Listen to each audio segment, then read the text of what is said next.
Hello and welcome to Entity Voices Paranormal Evidence. I'm Tony Rathman. And I'm Cherie. Hello, guys. Chris Allgood. Audrey Keeler.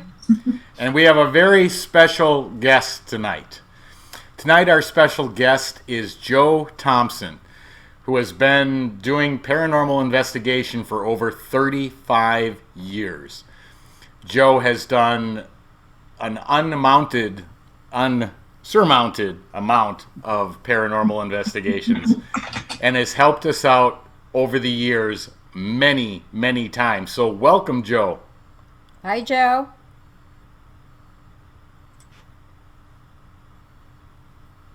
Mike went up. Paranormal investigation for over 35 years. Joe has done an unsurmounted amount of paranormal investigation. I think your audio might be off, Joe. It's muted, Joe. It wasn't a minute ago. Is that better? That's much better. Now we got you. I went off and unmuted it a few minutes ago, and it should have been just fine. But no worries. No worries all at right. all. Welcome Thanks to the show, Joe. Welcome. Thanks. Happy to be here. So, one of the things we wanted to cover tonight, because Joe has played a very intimate role within Entity Voices, I think I can't even count how many times we've called on Joe to help us out, and he has every single time. But the way that I actually got introduced to Joe was that Cherie and I had gone to a personal home investigation in Las Vegas, Nevada. All right. And we went and we did the investigation. And we caught things that were a little stronger than what we had normally run into at that time. Right. And so I had reached out to Bishop James Cloud and was looking for him to help. And because of the distance between the case in Nevada and where he's located, he said, well, I have a gentleman I'd like to recommend to you. And he recommended Joe. And Joe, being in LA at the time, said, absolutely, I can help. He drove all the way to Las Vegas. Yes. And he helped this woman out with what was going on in her home. But Joe, you founded Pacific Coast Paranormal. How many years ago? This is the second team that I've formed. Pacific Coast came together in about 2000, November, December of 2000, and I put it all together. And we've had lots of different people flow in and out of the team. But that was our start here in out in California, Riverside area, Inland Empire, and that's where we got started. And I had a team in Virginia for a little while. I was stationed out there with the Navy, so I had a small team that we did a few things here and there when we felt interested in it. We weren't really helping anybody because I didn't know what my schedule was at any given time. If we were going to be going out to sea, if we were going to be staying, it was really hard to tell. So I did a few fun things, like we'd go out to public buildings that were haunted. We'd walked around with equipment at Mount Vernon, or we'd go to Williamsburg. We'd do things like that and just wander around and have a good time with it and just play. My first investigation ever was back in the late 80s in Italy. And I was stationed over there, and I was downstairs having a cigarette with my neighbor. And I said, hey, do you think that building's got ghosts in it? Just pointing at this whole building over there. And he says, oh, you like ghosts? And I said, well, yes, of course I do. And he said, you should come with us. And he had a team already set up. So we went up to this couple of weekends later. We went to this castle, kind of a castle place, about 20 miles north of Gaeta. I'm not sure exactly how far because I wasn't driving and I was all excited. But we got up there, and this guy, being part of the Carabinieri, the Italian state police, he just flashed his badge. We're here to investigate. And we walked right in. He didn't make prior arrangements, didn't make any phone calls, nothing about coming up there. So I'm like, oh my goodness, this is strange. So we went in, we investigated for a couple of hours with an old, cassette tape recorder and some analog cameras, took pictures on film and things, and then went back and processed it all and started looking. We didn't catch a whole lot of evidence. We didn't catch a lot of anything, but I was hooked. That's all there was to it. So that was my first real investigation. And my grandmother and I had spent a lot of time talking about ghosts. We'd been talking about haunts, what happens when you die, all that stuff, since I was in 3rd grade. We used to go exploring caves in southwest Colorado. We'd go looking for petroglyphs. We'd go all over the place looking for haunted places. And I never really thought of those as investigations. I guess they were, but then they were never really organized, like we do now. So it was a lot of fun. It was really a lot of fun, and I've been doing it ever since. Wow, that's amazing. 35 years now? Almost. It's been 33 actually that I got started. Wow, fantastic. Close enough. What I said. Okay, so I'm going to play a set of 3 different clips. The first one is from that original house that Cherie and I investigated in Las Vegas. And this is a home that, like I said, Joe came out and had to clear the home of what was lingering in there. But they're really interesting clips. So let me play that first one for our audience. While Tony's queuing that up, hi, Kathy. Tony's dad's with us, Bill. And Hello. we got Jeff on the line, too. Hi, guys. Hello, hello. Thanks for tuning in. We appreciate it. Okay, here comes the first clip from that house. Here it comes. Is there a spirit in this house?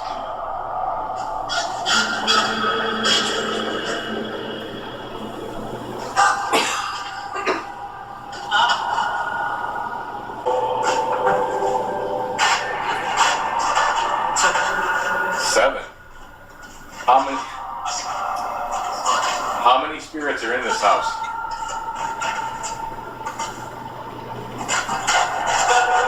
Seven.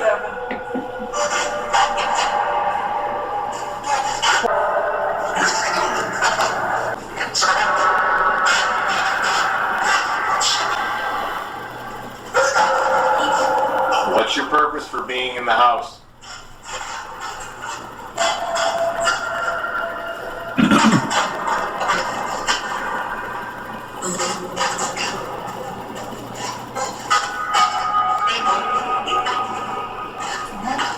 Why are you here?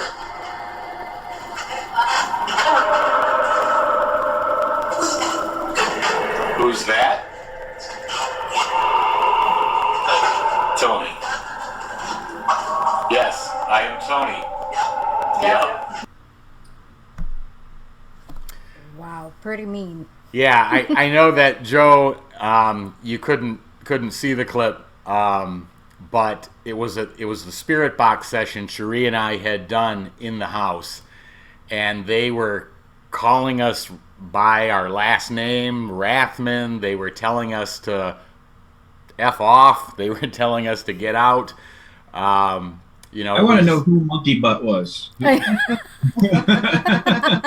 Apparently they have freedom to choose any names they want at that point. But, we knew even during that first spirit box session that we had something in that home that was, very strong. I mean, it was, like I said, calling us by last name. It was telling us to get out. They literally explained it. It was multiple spirits. You could hear the different voices.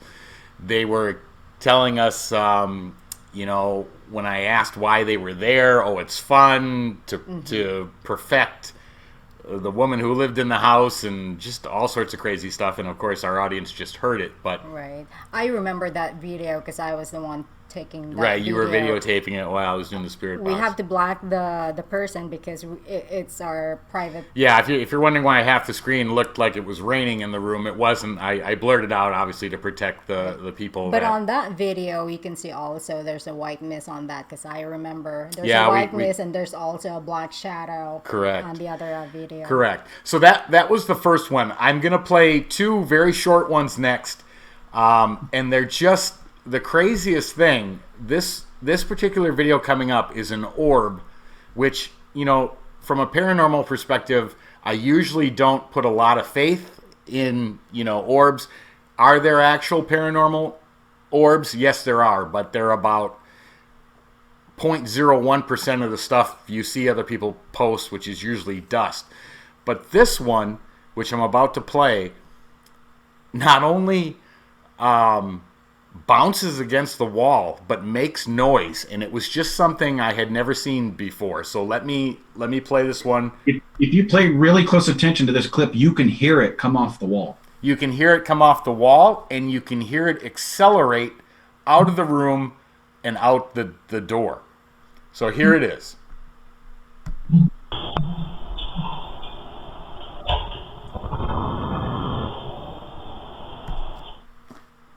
Wow. I mean, that's just... Do you want to play that again? You want me to play it? Let me play it one more time for the audience because it is relatively quick. Here it is one more time.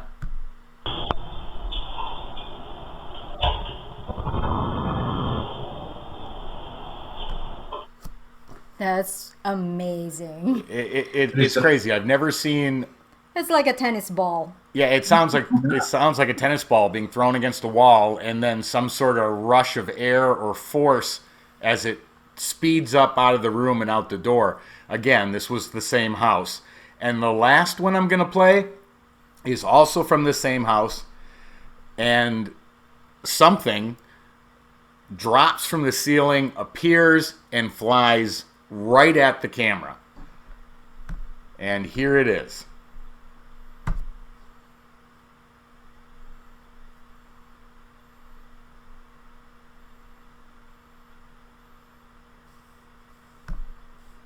What do you think about, what is that? I really don't know. There's a variety of perspectives on it, you know, because it kind of twirls. You know, people say, well, it could have been a spider web. It could have been piece, you know, I'm not sure. All I know is it's unique. And the fact that you can't see it prior and it just shows up. Mm-hmm. Let me play that one just one more time because it's quick. And then we can talk about how we had brought or asked Joe to come in and help us with this house. So here's that clip one more time.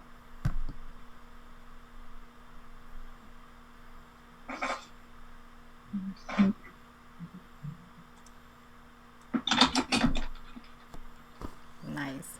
Yeah, that one, you know, whether that's something truly paranormal or whether it was something caught on a spider web, not 100% sure. Wouldn't put all of my faith in that's paranormal, but it's unique and it's something I have not seen regularly. Did we get an EVP on that one? That one, I don't think there was an EVP, but after going through the different evidence for this house, this is when we got a hold of Joe. Mm-hmm. Like I said, Bishop James Cloud said, talk to Joe Thompson. He's been doing this for years. And that's when we called in Joe. And probably within a few days, Joe was out in Vegas and went to go clean this home. So, Joe, you want to mention anything about how that went? Right. Yeah, I had to wait a couple of days because the person that wanted to go with me was in the Marine Corps at the time. And we had to wait till he got a day off to where we could go up there and be able to hang out and do what we needed to do. So Zach was really helpful, of course. He was brand new to the team, brand new to the exorcist demonic side of the house. I've got Pacific Coast Paranormal is divided into two groups. Basically, we have the normal hauntings, you know, where most of the group does things. We'll do public events, we'll do whatever. But then we've got the other side, which is the demonic, where we work with the Order of Exorcists and we do things like that. And we bring out the little bit stronger stuff that we need to do.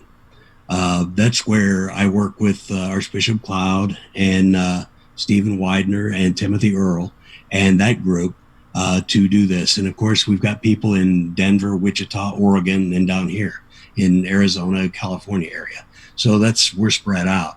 So I waited around for Zach. Finally, we got a chance to get up there, and we drove to Vegas. She, of course, was working. She told us to be there at, I don't know, sometime. And we got there, and then there was nobody there. And she called and said, "Oh, I'm sorry, I'm still working. I had to leave later." So that was great. So we went about, and then came back. We were actually doing 2 cases that weekend. There was another one about 3 miles away from this lady's house that we did, that we had to clear out the house of some interesting entities as well.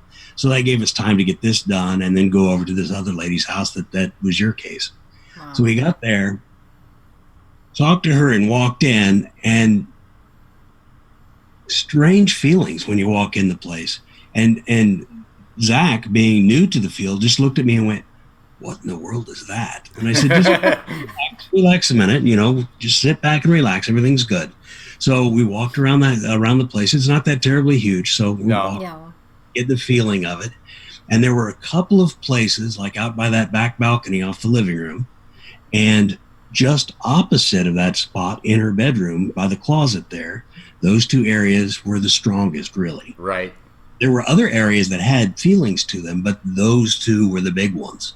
Yeah, we also heard a loud growl. Yeah, that corner you were talking about in the living room is exactly where we weren't in the house more than 3 minutes, and she offered us a cup of coffee, and we just started talking, and this growl came from that far right-hand corner of the living room by the patio door, so loud. The first thing Cherie says, "You have a dog?"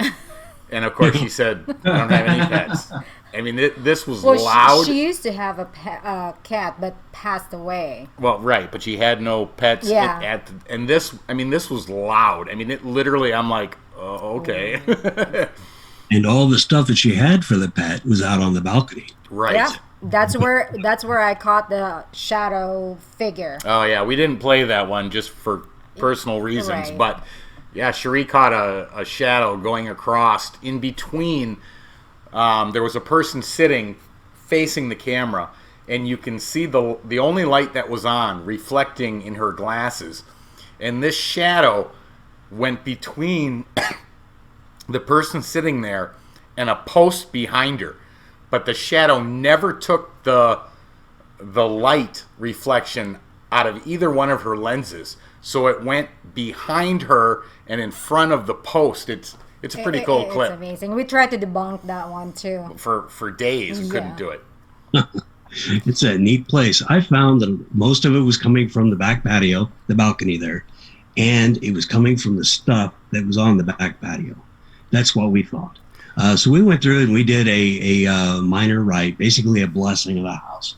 Went through and did every square inch of the place with holy water and prayers, the whole 9 yards, and got all the way down there. And that was the area where there was still a little bit of something there. So I wanted to prove it to the lady that there was something still there, after we blessed the place. So I said, "Hey, Zach, will you please go out there and pick up those boxes and move them to the other side of the balcony?" And he said, "Sure, no problem." Big old strapping Marine. So he decided to go out there and do that. He moved them over, and all the meter readings, everything, the feelings, everything moved to the other side of the balcony with those boxes. Oh, wow. Wow. So that was basically, to me, that was proof that it was that stuff there. So I said, "Why don't we go through the boxes?" And we did. Now, one of the empaths on my team had told me before I went that there is a spirit trapped in a box in the house. I had no idea what box, I had no idea where, and I hadn't found any boxes anywhere else in the house except out there on the balcony. So we started going through this stuff, and there was a book about summoning spirits. It was a summoning book, basically. Step-by-step instructions, step 1, do this, step 2, do that, to summon something. And there was a spirit definitely attached to that. You could hold the book up, put the meter next to it, and it just went crazy. I mean, it was going nuts. So basically, we went in there and we told her, this book has got to be cleaned. It needs to be cleared out so the spirit can move on or do whatever needs to be done. It's trapped there. And she said, oh yeah, okay, I'll get that taken care of. I'll take the book from you. I'll take it with me. We'll go clear it and everything will be fine. No, that's fine. So the whole place is blessed. The whole place is cleaned except that one little spot. Now, had she gone out and done anything with it? I don't know. I haven't talked to her, well, except on Facebook saying, hi, how are you? Things like that. But I haven't talked to her much at all since then. Right. And wow. There's really nothing bad happening at the house now, or she would have mentioned it. And you mentioned to us before that she has an item that is from Alcatraz, Oh, right? it was a key. Oh yeah, she's got a key from Alcatraz. She told me that she has this innate ability to have people bring her haunted things. Mm-hmm. So she's got the key from Alcatraz. She had this little rocking horse. Little bitty rocking horse is really cute, and you could see that in Zach's museum. Right, right. Yes. It's in Peggy's room on the floor. But she took it there, cut it down, and said, "This is going to the museum." So they gave it to she gave it to the museum, and that's it. But there are things, and I think this whole box of books and things belonged to a friend of hers that wound up on her balcony. So if she gets rid of the stuff, then everything else in that house will be perfectly clear. It'll be fine. I don't think anything's bothering her though. So no, it seemed to have what you did clearly seemed to clear it because we heard nothing. Yeah. No concerns after that. So that was fantastic that you were able to take care of that. And thank you for doing that for us. Yes, very much for doing that. Love doing the stuff. You want to tell them that we're having a... Yeah, I just got a notice because we started the connection between the three of us early. If for some reason this drops off, because I was just told I had what did it say? 10 minutes. 10 minutes left. Never seen that before. We went over an hour last time. But if for some reason we get disconnected, I'll email you a new one so we can reconnect. I'm not sure why that message came up, but we'll see what happens. Okay, those of you out there live watching, if we go out, stick to it because we'll be right back. Right, we will be back. Okay, so I'm going to play the clip Joe sent next, which it's about a 3-minute clip, and it gives a real good indication of Joe using his divining rods and places he's been. So let me play that for the audience right now. Here it comes.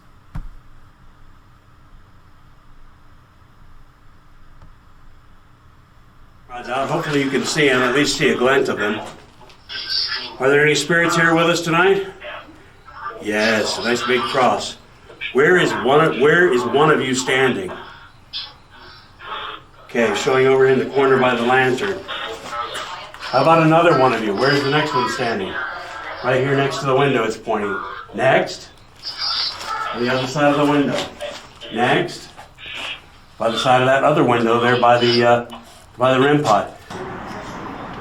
Now, move to the next one. Is there anyone still in this cell? Yes. Are you in this first section of the cell? In the second section on the other side? Over there? Okay.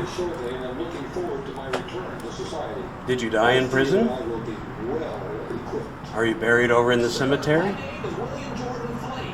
Very good. Maybe we'll walk over there and see if we can find your grave. Thank you. Is there anyone in this cell? Yes. If I run across a guy named Jack, 3-fingered Jack, if you're in here, and also if John Ryan is in here. John Ryan here? Okay, which cell are you in, John? Let's look.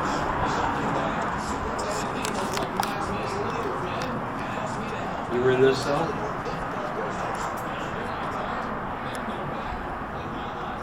Excellent. So, where was 3-fingered Jack? Where was his cell? 3-fingered Jack, you were in here? Okay.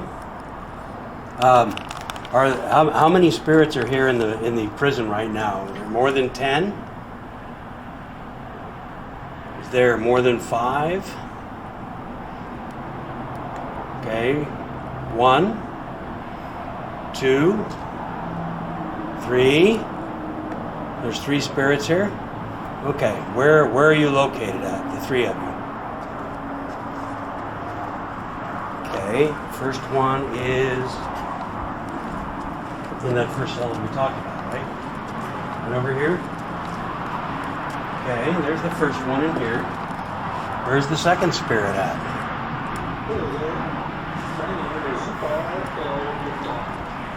Okay, you're in here. And where's the third spirit at?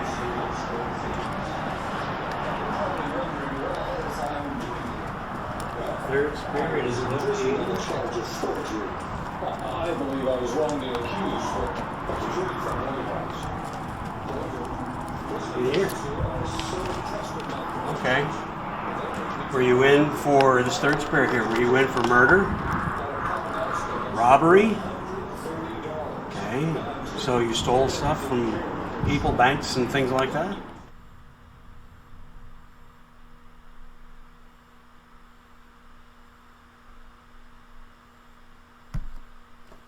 Wow, that was really cool. You've been using those divining rods for years, Joe? How long have you been involved with using those? Probably for about 30 years. Wow. I got introduced to them in Virginia when I lived out there, when I was stationed in there. And I picked them up and I couldn't get them to work. They wouldn't do anything at all for me. And I just kept trying and trying. Pretty soon I was able to get yes and no's. And now I get yes, no directions, all sorts of things you can pick up out of it. So there was one time at the cemetery in Riverside, California, the 14th Street, Evergreen. Evergreen, yeah. Down there, and they were reworking the place. So the fences weren't up yet.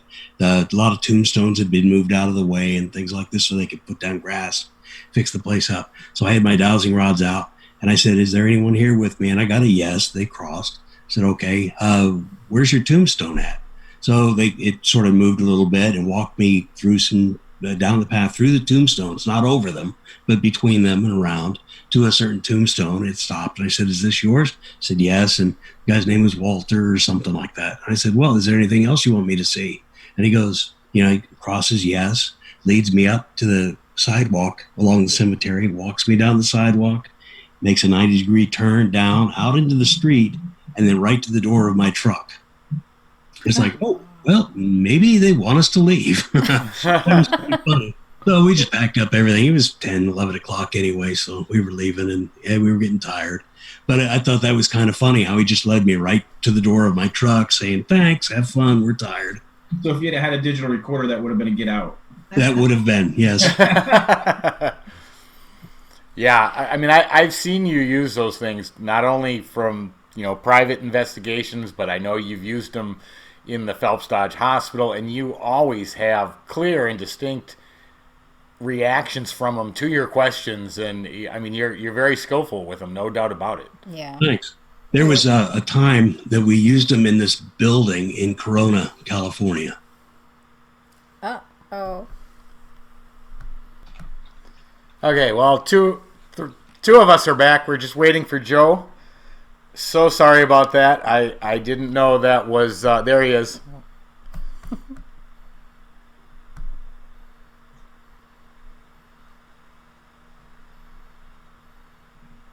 There we go. So sorry about that. Welcome back. Didn't realize we were under time constraints for that program, but apparently we were. You're live again, Tony. It's coming back. Yep. It's pretty good. All right. So anybody watching, I apologize for that. Didn't realize we were under a time constraint, which I guess is an hour. We started early to make sure everything was working, but where were we at? Somebody remind me where we were at. Okay, we were talking about this Dowsing rods. Yeah, the dowsing rods. Yes. There was this time. Walked you out to your car. Well, we had done that already, but there's this other building in Corona that we went to because this company that we had cleared their old building wanted us to go in and make sure there was nothing in this new building that was going to bother them. So we get in there, and the new building is in a strip mall. So we walk in, and the front office had some stuff in there. We just sort of got rid of it real quick. Just noise basically. But we walked back to this other office, and there was a guy in the corner. He was standing there, and he looked sad. And one of the girls came back and said that there was a girl in the women's bathroom standing there, and she had picked up on this girl. So I'm sitting here trying to talk to the guy in the office, and I got my dowsing rods, and I said, we're going to try to figure out what your name is.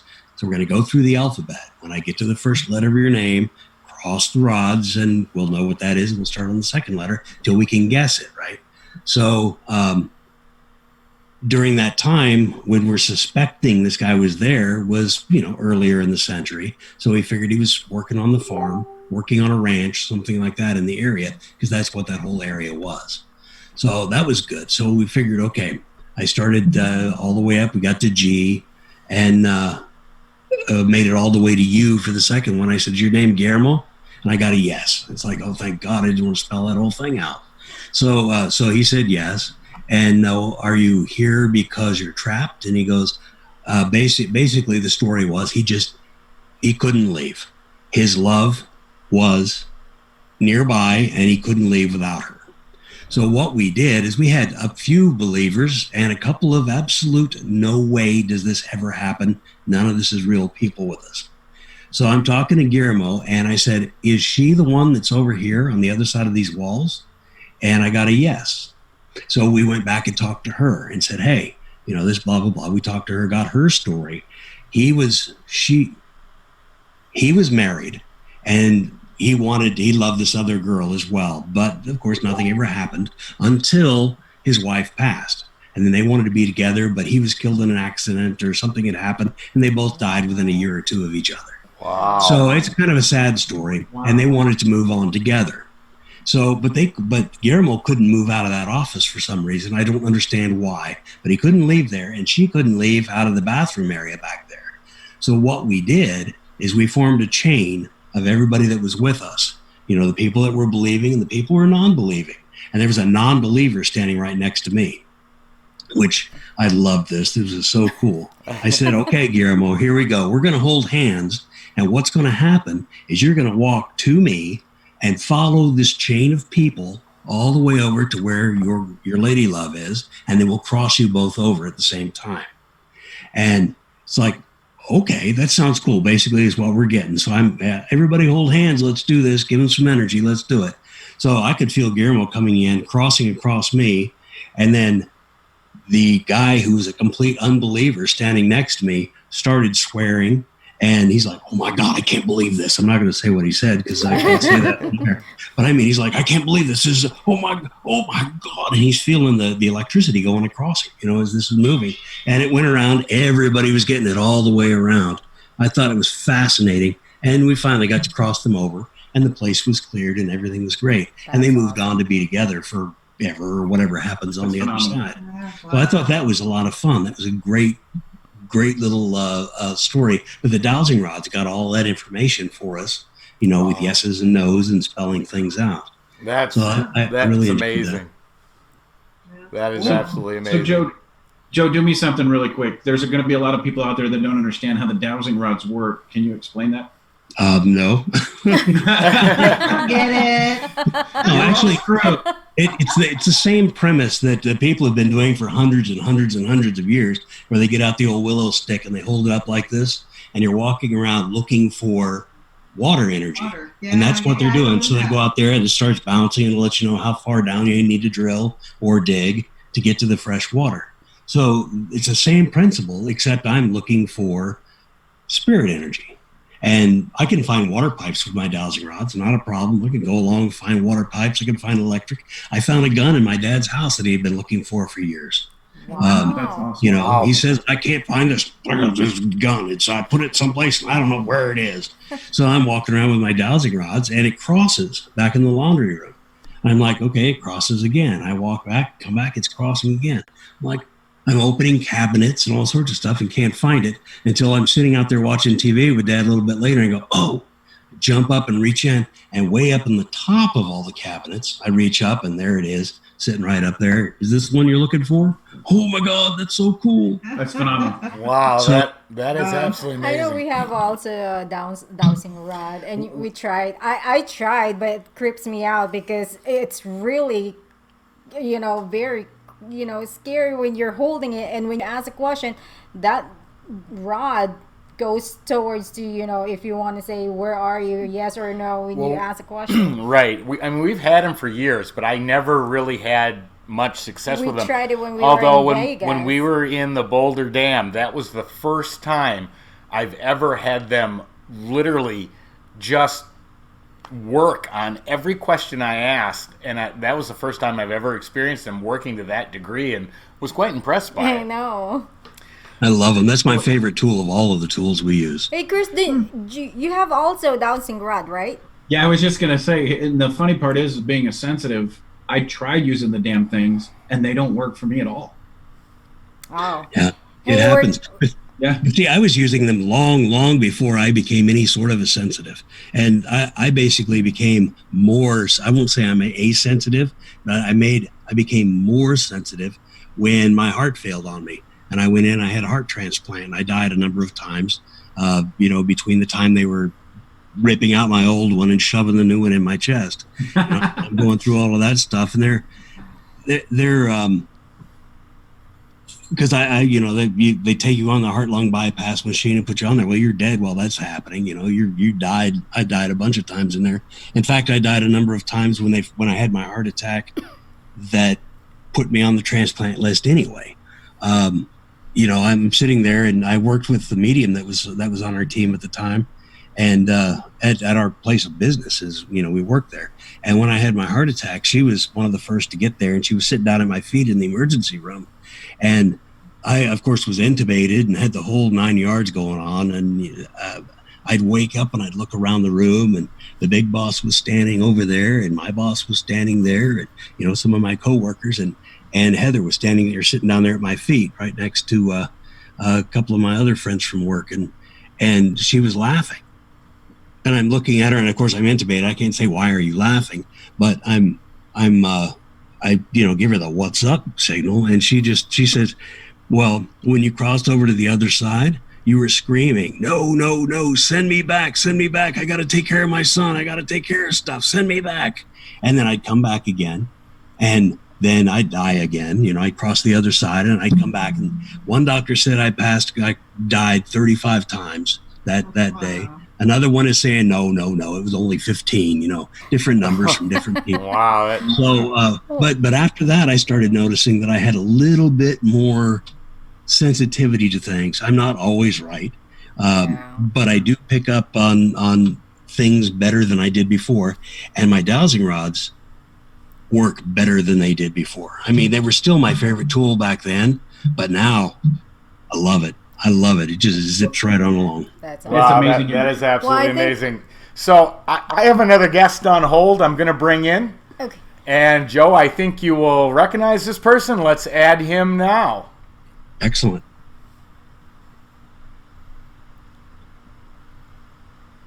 And here he comes. Francisco, I how don't know. you doing? Hey. Hi, buddy. How's it going, guys? Hey, Good. Francisco, how you doing, bud? Not too bad. How's the baby? Never seen this guy before, Tony. Oh yeah.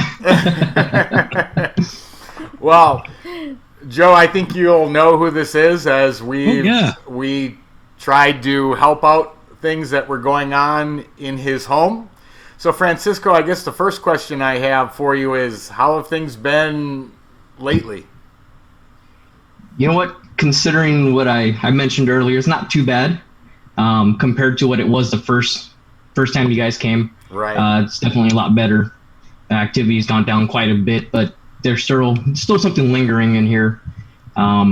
Recent activity has been actually coming through a baby monitor. I've heard a lady's voice in there. I think she said hello, and my wife and baby were in the room just trying to put her down, and I hear someone random say hello. So right away I kind of just let it go because it didn't sound like her. I asked her afterwards, and she confirmed, yeah, that wasn't me, and I didn't hear it. So that was the first time I heard anything like that. The plain as day. It was kind of creepy, actually. Yeah, and when you said that to me, I thought, because I know Joe had literally protected every boundary of your property.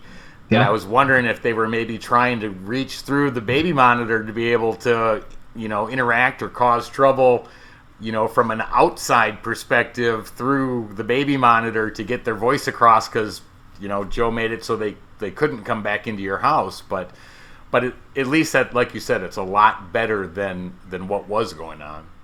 Yeah, and one thing, which is kind of new now, it's happened before when I first moved here from California, but I had someone call for me, and this time it was under my wife's voice. When I went up to her, she didn't call me. Second time I heard someone whistle, the way she whistles for me when she needs help with the baby, when she's trying to put her down to sleep. And once again, it wasn't her. So something's trying to get my attention here. And sometimes it works, sometimes it doesn't. So. Wow. All right, so real quickly, I'm going to play a clip from Francisco's house that all of us were at, including Joe. There's some pretty cool captures here, including EVPs. Joe did some great work again with his divining rods, but let me play that clip for our audience. Here it comes. Right now. Who's standing right here? Can you tell me your name? Did you hear that? Yeah. Did you guys hear that? Yeah, I heard something. Out in between the truck and the wall, I saw a white figure. You better leave this house. You are not welcome in here.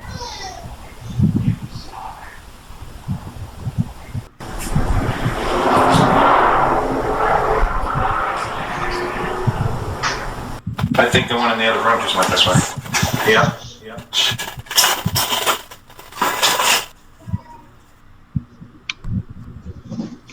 Very interesting. I mean, you had voices, you had shadow figures you were seeing, you had objects that I think you said were changing location or being hidden or all sorts of other things. That was coming off the hat rack. It's off an actual hook. Had Right. some weird stuff going on, yep. Right. So, Joe, when we went over there, I know you being sensitive, Chris being sensitive, I know you guys were picking up on a lot of stuff that Cherie and I, not being sensitive, aren't able to sense. But I know there was one clip in that video where I think Chris said, I saw something go right by me, and the EVP Cherie and I caught said he saw me. So, I mean, that was phenomenal. There was definitely a lot of stuff going on in the house that night. It really was. It was crazy. We found a portal in the master bedroom closet. Right. That's where there wasn't another one, was there? I don't. Outside in Backyard. the backyard. Yes, That was on the second trip. We found the one in the backyard. Right. Oh, true. I don't think we went into the backyard on the first trip. I didn't. So I wish we had. We probably could have wiped all this stuff out all at once. But going into the master bedroom closet, there was a portal in there, and we got it cleared out, got that closed down. Went through and did a quick blessing of the house all the way through, and that held pretty darn good. The second time we went back, it was a whole lot less activity. I didn't pick up on very much, except there was a little bit. Chris, I think you mentioned something about a guy standing by the kitchen table. Yep, there was a guy standing by the kitchen table, and the backyard was the most active. It was the gentleman that was hiding in the corner that we found. Right. And the guy right back there in the corner. And so we closed down the portal that was in the backyard in that back corner back there. Right. Checked out the rest of the place and scooted that guy out. And pretty much everything was nice and clear. So we put in blessed coins in the corners of the property and set up a barrier around the place, chased everything out, closed the barrier. And that should have, locked everything pretty much out of the property. Yeah, in that clip we just played too, I remember you were just getting ready. We opened up the door to the garage and the garage door as you were forcing them out. And one of the EVPs that was captured in that clip we just played, you can hear this male voice say, "Let me find the exit." So, I mean, they knew they were coming out. They didn't have long to be around there, that's for sure. Yeah, that was time amazing. to go. Amazing. So, Francisco, I know you had asked me a question when we were talking today, and I think this would be a perfect opportunity to ask the group that's here, and especially with Joe here. But I know you said you were moving at the end of the month. And, correct, yeah. And that you were just wanted to make sure if there were precautions you could take to keep anything out of your new home, since Joe had literally bound and protected the house you're in now. So since I guess I just asked your question for you. Sorry. Let him ask that question. So go ahead and repeat it, Francisco. So basically at this point, I kind of feel like it's more of a me issue versus the home. So I just want to know what can I do to either, one, don't take it with me to the new place, and two, make sure the people moving in don't get stuck with something either. Your best bet. How far away are you moving? Kind of up in the air, but let's say 10, 15 miles from here. Oh, that's nothing. Yeah, it's not far. Yeah, I was going to say, if it's like way far, like if you're going to Tennessee or something, well, I'd have to call a friend of mine out there. But one of the things that we could do is before you leave, just say, okay, everybody, listen up. Everybody that's around here, around the house, everybody, listen up. You're not going to follow me. You're going to stay right here. That's it. I don't think there's very much at all in your house right now. There may be stuff around it. You remember when we were standing outside by the driveway before we all left that second time, and you could feel it buzz? You could feel the buzz of the wall. Okay, so that was there. That's going to be there forever. That energy just going to stay there. So, I usually do the love and light thing. So something that's light, that's follows the light, that's good, can a lot of times go through the barriers, because we don't really want to block them. It's the bad, the dark, that we don't want going in. Yeah. So you may have a few things in there, relatives. You may have something that means you well in the house. So, and that's perfectly fine. But before you leave, just in a nice, loud, clear voice, say, hey, if there's anybody in here, stay away from me. Don't follow me. You're not allowed to follow me. Stay right here. Or go someplace else, but don't follow me. Or just say, whatever happens here stays in here, in this house. Exactly. Exactly. That'll work perfectly. Yeah. And with that, it should do it. But if you're 10, 15 miles away, I mean, even before you move in, let us know. And we can even go over there and bless the house and set it up and seal it up, and before you even move in. Sounds good. So, I mean, I'm more than happy to do that. I got blessed coins sitting right in here in my blessed coin jar. Right. Yeah, So, and I said it Francisco- to Francisco too. I said, hey, we'll be happy to come out, and of course we need Joe, but be happy to come out and help out any way that we can to prevent anything from following him. So yeah, no problem at all. Appreciate that. Yep, So, I'm always here's the happy to good help news. out. The good news is Francisco and I, we work together, we're good friends, and we've talked, and they're considering buying a new house and having it built. So we can actually go to the lot before they start building to check if there's anything, because anything in a new house is not going to be there unless it was there on the property before. Exactly correct. True. Let's Very true. We can come out to that property and check it before they start building, and we can block it before they even start building the structure. Yep, walk the baseline, put the blessed coins down, seal it up, and go. All right. Just don't tell the builder, because he might charge you extra for that. Oh yeah, I won't say a word. How's the baby? Baby's good. She's growing. She's growing like crazy. And there's Oh, there she the is. baby. Just saw her in the There background. Come in. Hi. There we go. What side you going? Gotta show the baby. Look at Oh, that. cute. How How cute. That's my mini adorable. me. Hi, Andrea. Yeah. Hi, Chris says hi. Andrea. Everyone says hi. For everybody watching, this is Andrea. Andrea is Francisco's wife, and that is his baby. And that was also one of the reasons why we were in such a hurry to help them out, because they had a baby coming, and with what was going on in the house, we didn't want any of that happening. And like I said, Joe did just a fantastic job to calm things down and clear it out. So, again, Joe, we can't thank you enough for that. And I'm sure Francisco and Andrea feel the same way. I'm always available to do stuff for people to help them out with paranormal issues. Awesome. Yeah, you guys definitely did a lot for us. So here we are. Yeah, that last night, that really reassured it for us. Get us that feeling that no one here is either bad or out to get us or anything. Was the fact when Chris called me Frankie, and only close relatives from California know me by Frankie. So that kind of caught my attention of who was there talking to him to tell me, call me Frankie. Kind of caught me off guard that night. Right. I remember that. Yeah. Yeah. That's pretty awesome. Very awesome. Yeah. Okay. All right. Well, we only have a few minutes left, and but I want to say thank you to obviously the Entity Voices team, to Francisco for coming on and giving us an inside look at some of the private home investigations that we've done, and the fantastic job that Joe has done and has always done on helping out Entity Voices. And I mean, we consider him a family and a team member, and he's always been there for us, and we greatly appreciate all you've done for us and for all the people that we've helped and you've helped, Joe. So thank you very much.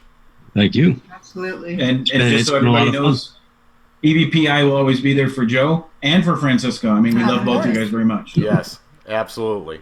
Absolutely. Thank you, guys. All right. Well, I'm going to close this out then with, of course, Copper Canyon Paranormal Research Center video. But you all have a great night, and were you going to say something? Yeah, we want to say thank you to all the people that tune in. All right, absolutely. Hi, Jed. For all of our guests who have tuned in tonight, looks like we've got Jed, we've got Daniel. Jeanette. Is that? Oh, yeah. That's actually cool that you did all the dowsing stuff tonight, because that's Jeanette Lucas, who is a very well known dowser and has found lost treasures, missing bodies, all sorts of things. So pretty cool that she got an opportunity to see this, because like I said, Joe, you're very good with the dowsing rods as well. So. And Kathy, hi Kathy. Kathy, Jed. And who else is here? Ashley. Yep. Okay. Bill. Hi, Bill. Yep. All right. Well, thank you very much, audience, for tuning in. We're gonna wrap this one up, and again, have a wonderful evening. And Chris, you want to say our closing tagline? Everybody stay haunted. Stay haunted. Have a good one. Bye, guys. Thank you. Bye. Bye, guys. Take care. Bye.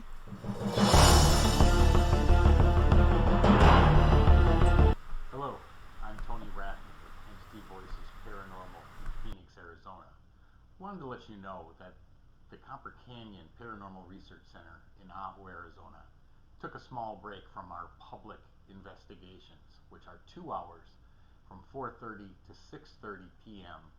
every other Saturday and Sunday, and every week on Thursday nights.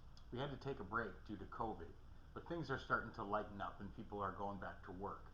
So we're going to now allow those to be bookable again. You can still always book your 10-hour overnight investigation from 7 p.m. at night to 5 in the morning. Those have never been shut down, and available to be booked again on coppercanyonprc.com. So please feel free to go and book your 2-hour public investigation, and we'll see you there. Here's a short clip of what it's like in the Copper Canyon Paranormal Research Center. Enjoy.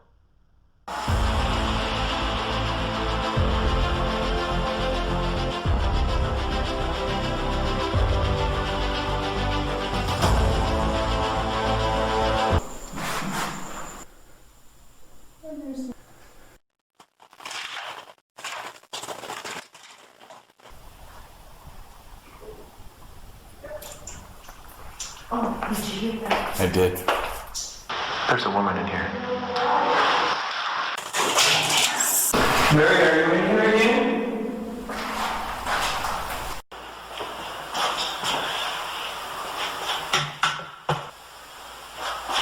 And this is a bathroom.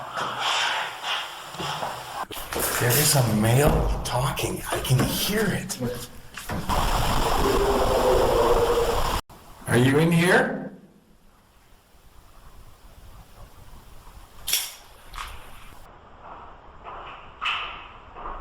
Fucking hear that? Yeah. What the heck was that? What the Fuck was that? What the heck was that? You heard that too. Oh, absolutely. That was in here. It was- It wasn't outside. Who's in here? Hello? Oh my God, Chris, did you hear that? That wasn't you. No. Something's in here. I know something's in here.